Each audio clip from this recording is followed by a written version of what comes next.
The gay bomb is real, and the US Air Force spent $100,000 in researching it. You know what the craziest thing about the US government is? Every couple of years, they declassify something, or it gets leaked, that was once considered a coincidence theory. Basically saying, yeah, we did that, and there's nothing you can do about it. So I dug deep into the long and convoluted redacted documents of .gov websites to bring you the top 5 government declassifications that turned out to be totally true. First up, we got MKUltra, probably the most famous one on the list. Although technically not declassified, it got leaked. They denied it for years until everyone involved with the program was no longer around. Then they kind of said, okay, we did it, our bad. The main goal with this was mind control. Finding ways to control the minds of unsuspecting victims so they can turn them into assassins on command to unalive other people and not remember. Yeah, this all came out in Congress as true. You can even search it up yourself, but they try to downplay it with a lot of complicated terminology in their documents. Starting in 1953, the CIA pulled this off with techniques like dosing their victims with drugs like LSD, severe electroshock therapy, hypnosis, sensory deprivation, isolation, verbal abuse, such as replaying the phrase, "your mother hates you," over 250,000 times overnight on a speaker, all without the subject's knowledge nor consent. They did this through operations like the one officially called Midnight Climax, where the CIA hired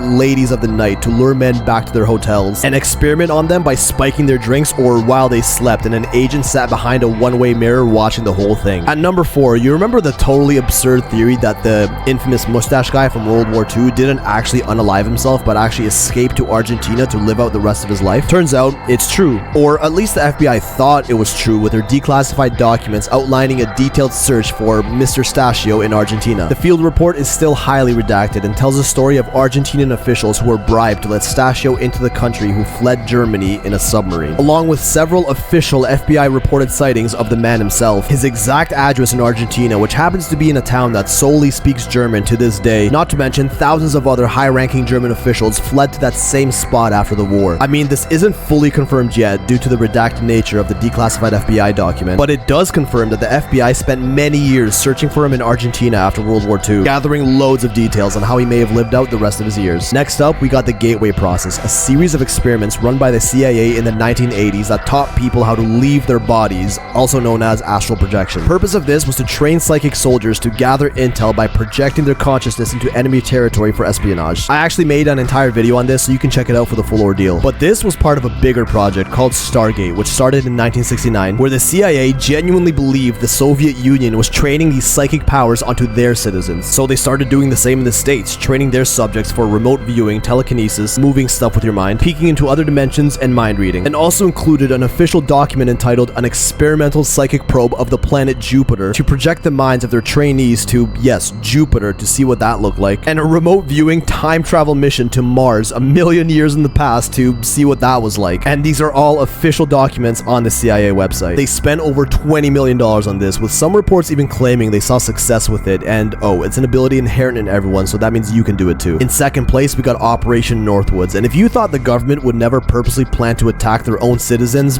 think again. The year is 1962, the height of the Cold War. We got the Democratic USA and their allies versus the Communist Soviet Union and their comrades, among whom joined Fidel Castro, the communist leader of Cuba just off the coast of Florida. The Pentagon was not down with having a communist power just a nuke's distance away from their country, but they also knew they couldn't just invade Cuba with no reason, as they would need the support of the American people to continue. So how do you get the support of the people? By making Cuba an enemy. Operation Northwoods planned a series of false flag attacks that would target US citizens on US soil, lying about it and blaming it on Cuba, giving them a reason to fight back. The plan included attacking the Guantanamo Bay Naval Base, terror campaigns in Florida and Washington, D.C. that involved gunning down civilians on the street and bombing public places, or even bombing Cuban refugee ships coming into America and US civilian planes and blaming it on Castro, even hijacking US military aircraft by implanting fake Cuban ops. Makes you think of other times the US invaded other countries after reportedly getting attacked by an impending threat. JFK, the president at the time, read through the plan, immediately rejected it, and even fired the general in charge of the whole operation.